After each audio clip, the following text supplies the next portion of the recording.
EastEnders airs format-breaking Linda episode in early iPlayer release. Some familiar faces return.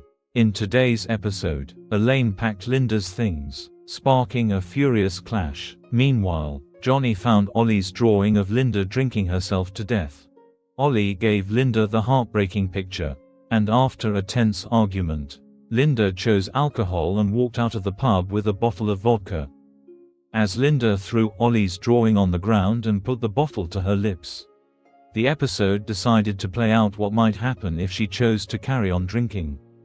Linda wandered aimlessly, drinking vodka, and encountered Glenn from last week. Though he offered comfort, he soon behaved inappropriately, forcing her to flee. Linda returned to the square, doubled over in pain, and collapsed after coughing up blood.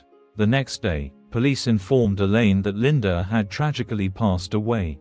The next scene was on the day of Linda's funeral, and her other children Lee and Nancy had returned for the occasion, with special appearances from Danny Hatchard and Maddie Hill.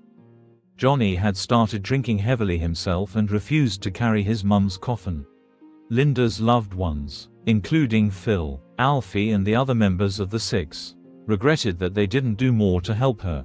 Outside the church, Nancy convinced Johnny to say goodbye to his mum. During Sharon's eulogy about Linda's alcoholism as an illness, Johnny erupted, blaming Linda for refusing help and choosing to die.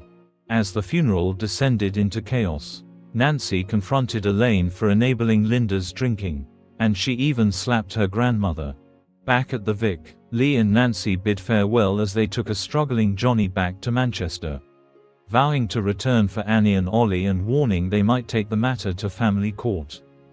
Elaine then cut the wake short by demanding that everyone leave and destroying the table of food. Sharon made it clear that she did nothing wrong and it was Linda's decision to drink.